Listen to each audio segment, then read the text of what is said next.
Hello friends, आज हम तीसरे चैप्टर धातु एवं अधातु के बारे में चर्चा करेंगे। तो धातु एवं अधातु के बारे में तो सबसे पहले हम जानेंगे कि धातु क्या है और अधातु क्या है। तो वे सभी तत्व, तो तत्व जो है अभी तक जब ये किताब का संस्करण हुआ था उस समय 111 तत्वों की संख्या कुल थी। तो कुल तत्व की जो संख्या थी वो तत्वों की कुल संख्या कितनी थी? तत्वों की कुल संख्या 114 था, लेकिन वर्तमान में जो है ये बढ़ के 118 हो गया है।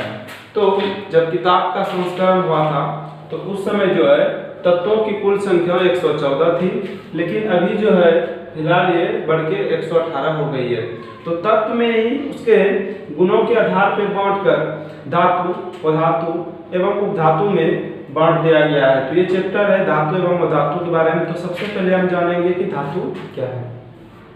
तो धातु उन सभी तत्वों को कहा गया है जिसमें एक विशेष प्रकार की चमक होती है जो विद्युत एवं ऊष्मा का सुचालक होता है, जो जिसे क्या होते हैं, जिसे पीटने पर एक ये धात्विक ध्वनि उत्पन्न होती है जिसे पीटने पर एक धात्विक ध्वनि उत्पन्न होती है, तो उसे धातु कहा जाता है।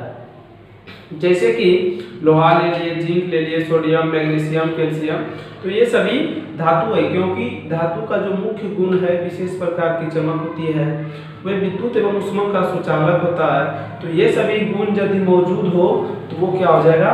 धातु हो जाता है। तो धातु जो विशेष प्रकार से क्या होता है, ये विद्युत और ऊष्मा का ये सुचालक होता है, विद्युत और ऊष्मा का सुचालक होता है। विशेष प्रकार की चमक पाई जाती है। धातु जो है कठोरता को दर्शाता है, सभी धातु कठोर होते हैं।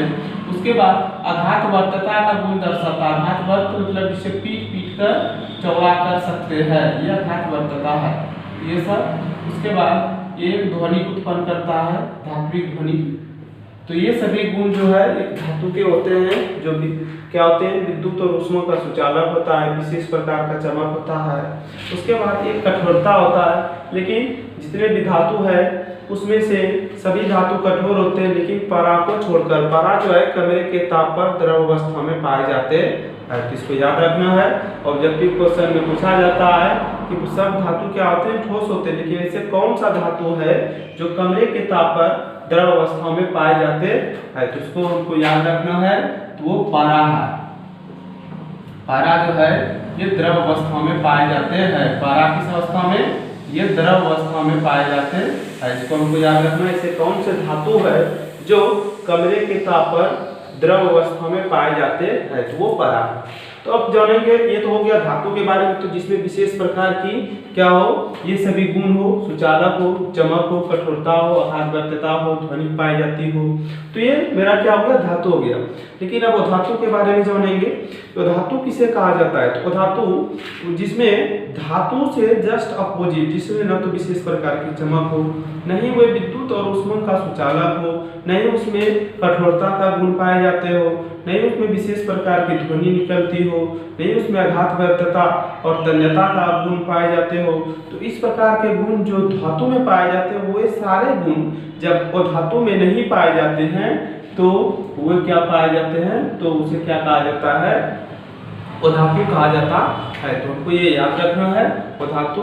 तो ये सभी गुण जो धातु में पाए जाते हैं वो जो है अधातु नहीं पाया जाता, जस्ट अपोजिट होता है, तो उसे क्या कहते हैं? अधातु। जैसे कि ले लिए प्लास्टिक। प्लास्टिक क्या है? मेरा अधातु है, ये प्लास्टिक हो जाएगा, ये अधातु में रखा गया है। उसके बाद ये मेरा सिलिकॉन है, ये तत्व में यदि लेंगे तो सिलिकॉन आ जाएगा, सिलिकॉन है। उसके बाद एंटीमनी है, एंटीमनी है। सिलिकॉन को SI से सूचित करते हैं, एंटीमनी को SB से सूचित किया जाता है। उसके बाद ये सिलिकॉन हो गया, एंटीमनी हो गया। उसके बाद बोरॉन है। ये सभी जो है इसके अंतर्गत आते हैं, तो हमको याद रखना है। और धातु में जो है ये वैसे तत्व जिसमें न तो विशेष प्रकार की चमक हो, न ही विद्युत और ऊष्मा का सुचालक हो, नहीं उसमें आघातवर्तता एवं तन्यता का गुण पाया जाता हो, तो उसे क्या कहा जाता है? उसे अधातु कहा जाता है। तो ये हो गया मेरा क्या? अधातु हो गया। तो इस प्रकार से ये अधातु जो है इसमें थोड़ा सा गलती हो गया, ये सिलिकॉन और एंटीमनी लिखे, ये उपधातु का लिखा गया। ठीक है, इसमें जो है धातु में जितने भी गैस है सभी गैस आते हैं, जैसे carbon dioxide C, carbon dioxide, nitrogen, oxygen, ये सभी बोरॉन तो ये सभी क्या है, ये सभी मेरा धातु है। उसके बाद हम जानेंगे ये धातु और अधातु। उसके बाद जो है मेरा वो है उपधातु। वो क्या है?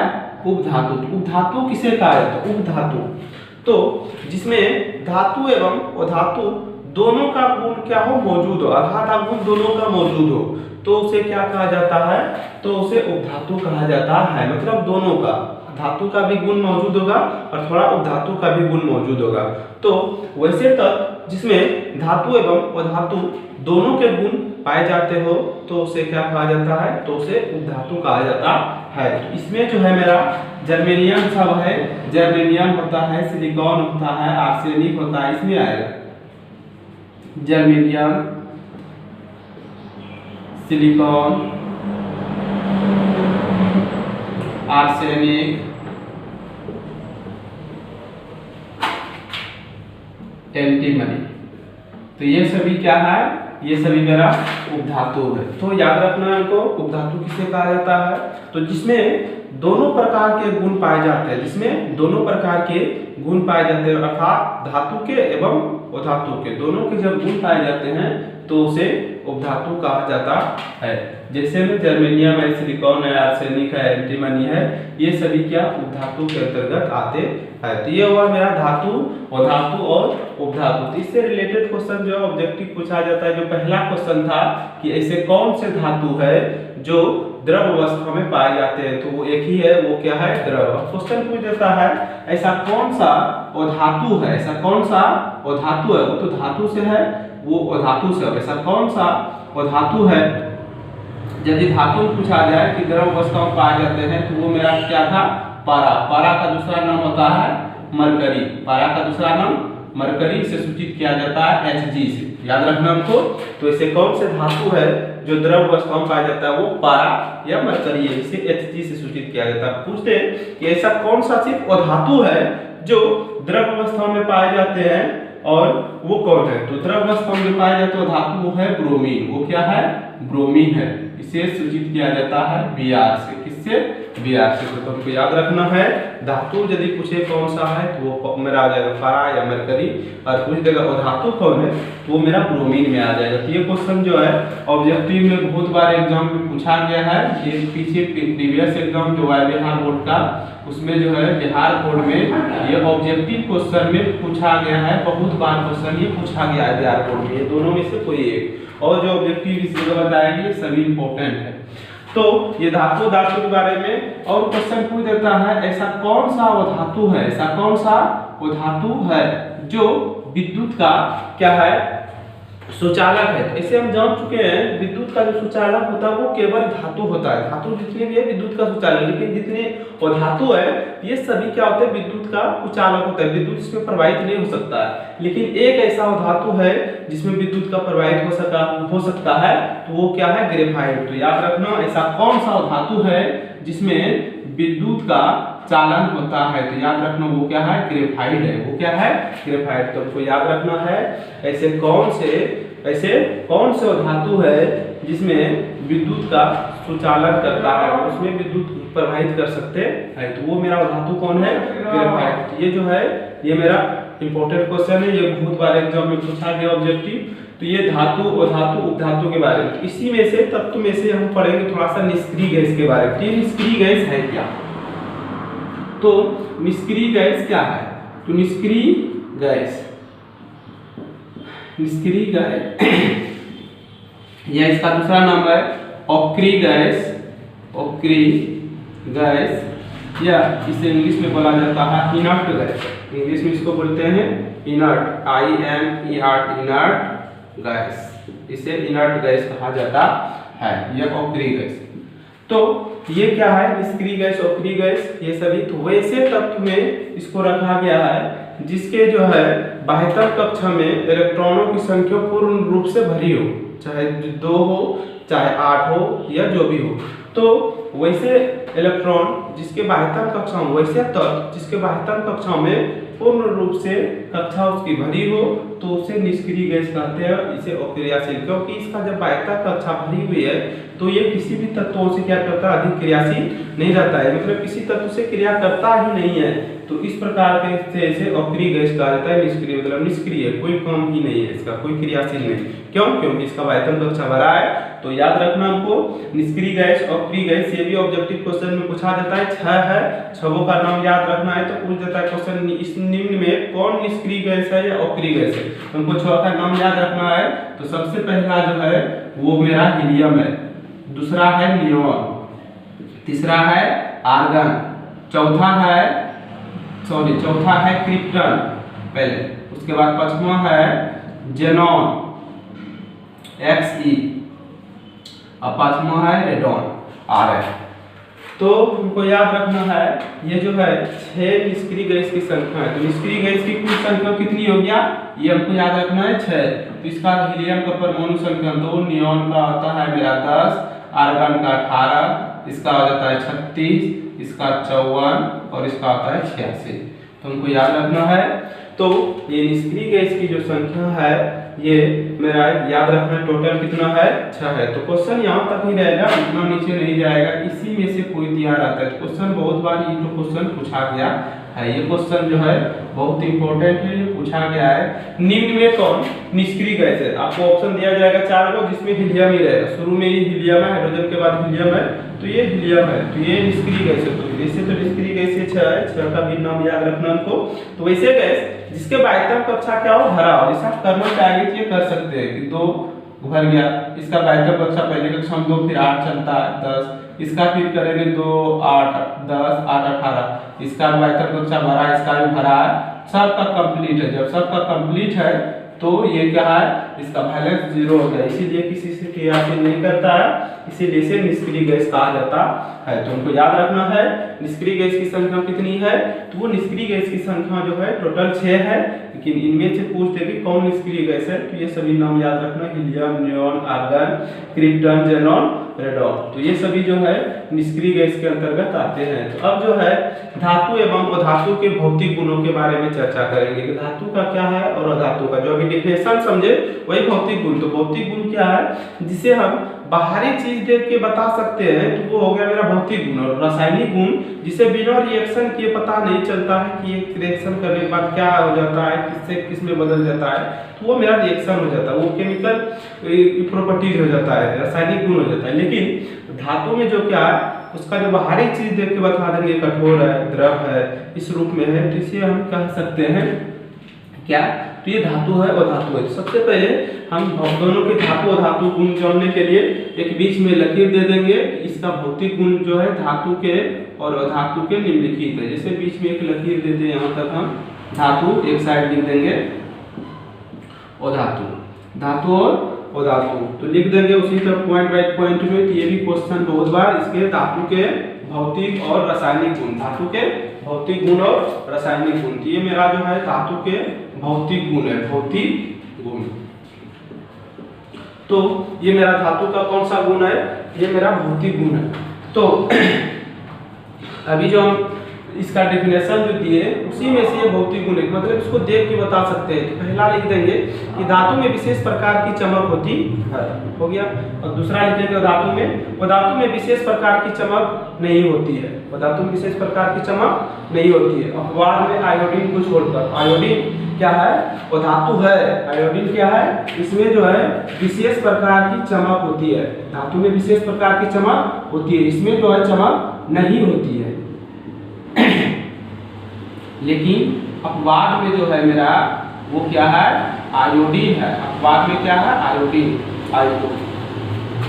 उसके बाद धातु जो है वो कठोर होता है, धातु जितने भी है वो सभी क्या होते हैं, कठोर। तो इसमें भी अपवाद है, धातु सभी कठोर होते हैं, लेकिन इसमें अपवाद है, परा द्रव में पाए जाते हैं। इसमें जितने भी अधातु है ये सभी कठोर नहीं होते, कठोर नहीं होते। उसके बाद लेकिन भौतिक गुण में तीसरा में जितने भी धातु है वो विद्युत और उष्मा का क्या होता है, सुचालक होता है। विद्युत और उष्मा का जितना धातु है सभी क्या होता है, सुचालक होता है। लेकिन इसमें जो है जितना भी धातु है सभी विद्युत और ऊष्मा का कुचालक होता है, लेकिन एक टो की छोड़ कर बता चुके हैं वो कौन है, वो ग्रेफाइट है। वो धातु होते हुए भी विद्युत का सुचालक है। उसके बाद विशेष प्रकार की चमक होती है। उसके बाद आघात वर्त्यता और तन्यता का गुण पाया जाता है। आघात वर्त्यता और तन्यता क्या है, आघात वर्त्य और तन्यता, और इसमें जो है ये आघात वर्त्य एवं तन्यता नहीं होती है। उसके बाद इसका जो है गलनांक एवं क्वथनांक, गलनांक एवं क्वथनांक उच्च होता है, लेकिन इसका जो 5वां नंबर गलनांक और क्वथनांक निम्न होता है। तुमको याद रखना है धातु और अधातु के, तो धातु और अधातु के जो है उनको याद रखना है कि धातु में जो है विशेष प्रकार की चमक होती है, लेकिन वो धातु में विशेष प्रकार की चमक नहीं होती है। उसके बाद धातु जितने भी है उसमें कठोरता का गुण पाए जाते हैं, लेकिन पारा को छोड़कर, पारा एक ऐसा धातु है जो द्रव अवस्था में पाए जाते हैं, लेकिन जितने भी धातु है वे सभी कठोर नहीं होते हैं। धातु जो है धातु की कुल संख्या 22 है, वो अभी बताएंगे, और उसमें जो तीनों अवस्था में पाए, ठोस द्रव गैस तीनों में धातु पाए जाते हैं। धातु जो है विद्युत और ऊष्मा दोनों का सुचालक होता है, और धातु विद्युत और ऊष्मा का कुचालक होता है, लेकिन एक रो के छोड़ के। ऐसा कौन सा धातु है जो विद्युत ऊष्मा का कुचालक है, तो वो ग्रेफाइट है। कौन है, ग्रेफाइट है, वो सुचालक, उसमें करंट पास होता है। धातु में आघात वर्त्यता एवं तन्यता का गुण, मतलब धातु को पीट पीट कर हथौड़ी से चौड़ा कर सकते हैं, और ये हो गया आघात वर्त्यता। तन्यता धातु को तौल कर लंबा कर सकते हैं, तार के रूप में बना सकते हैं पतले, लेकिन वो धातु में ये सब जो है आघात वर्त्यता और तन्यता का गुण नहीं पाए जाते हैं। तो उसके बाद धातु के गलनांक एवं क्वथनांक जो है ये क्या होते हैं, काफी उच्च होते हैं, काफी उच्च होते हैं, लेकिन अब इसका जो है वो धातु के गलनांक और क्वथनांक जो है काफी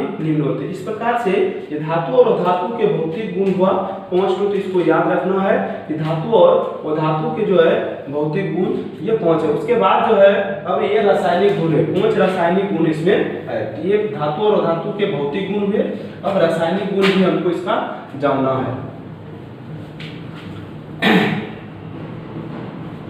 धातु और धातु के रासायनिक गुण, तो रासायनिक गुण कैसे हम जानेंगे इसमें, तो सबसे पहले रासायनिक गुण के लिए क्या करेंगे, धातु को एक साइड में सबसे पहले हम ले लेते हैं, इधर ये मेरा धातु हो गया, और इधर मेरा रहेगा अधातु, धातु और अधातु। तो इसमें रासायनिक गुण हम जानेंगे कि जितने भी धातु है सभी जो है विद्युत का धनात्मक होते हैं, विद्युत धनात्मक होते हैं। सबसे पहले वो विद्युत का क्या होते हैं, धनात्मक। पहला जो होता है वो विद्युत का धनात्मक होता है, विद्युत धनात्मक। तो कैसे होता है ये विद्युत धनात्मक, जितने भी धातु है वो सभी जो है क्या करते हैं, अपने जो अष्टक पूरा करते हैं वो किसी दूसरे से इलेक्ट्रॉन से ग्रहण नहीं करते हैं।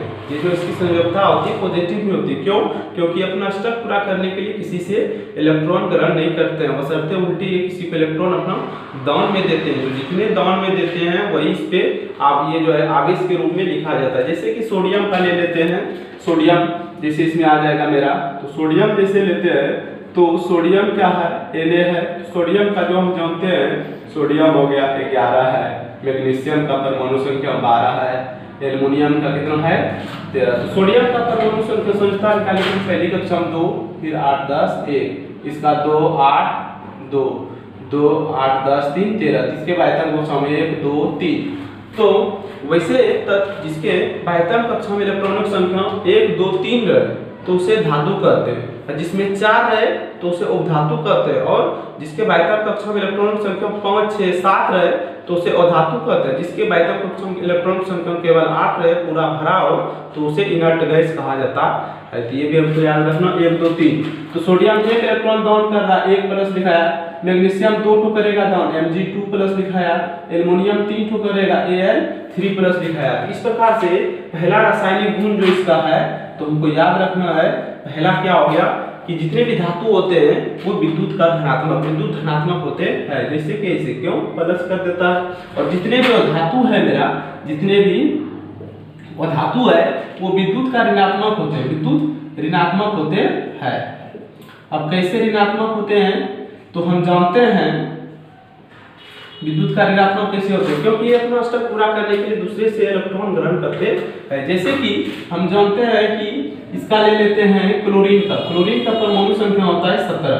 17 के लिए 2 पहला में, फिर 8 जाएगा 10 और 7 बचा 17। लेकिन ये स्टेप पूरा करने के लिए कितने इलेक्ट्रॉन दूसरे से ले रहा है, इसीलिए क्लोरीन पे Cl- लिखा जाता है। ऑक्सीजन है, ऑक्सीजन का परमाणु संख्या 2 और 6, लेकिन ये स्टेप पूरा करने के लिए कितने इलेक्ट्रॉन ले रहा है, 2। जब 2 इलेक्ट्रॉन ले रहा है तो ऑक्सीजन पे 2- लिखाता है। ये नाइट्रोजन है, नाइट्रोजन का होता है परमाणु संख्या 7, इसका हो जाएगा 2 और 5। ये स्टेप पूरा करने के लिए क्या इलेक्ट्रॉन लिया, 3। कितना, 3। इसीलिए इसका क्या लिखा जाता है, नाइट्रोजन पे 3-। इसीलिए हम कह सकते हैं धातु और अधातु जो है, धातु विद्युत का धनात्मक और अधातु विद्युत का ऋणात्मक। तो ये पहला जो है धातु और अधातु में क्या है, ये रासायनिक गुण के आधार पे अंतर है। रासायनिक गुणों के आधार पे अंतर, वो भौतिक गुणों के आधार पे अंतर था, ये रासायनिक गुणों पे। तो याद रखना है ये जो डिफरेंस है रासायनिक गुण के आधार पे अंतर है, रासायनिक गुण के आधार पे अंतर। तो एक बार कम से कम 2-3 हमको याद रखना है।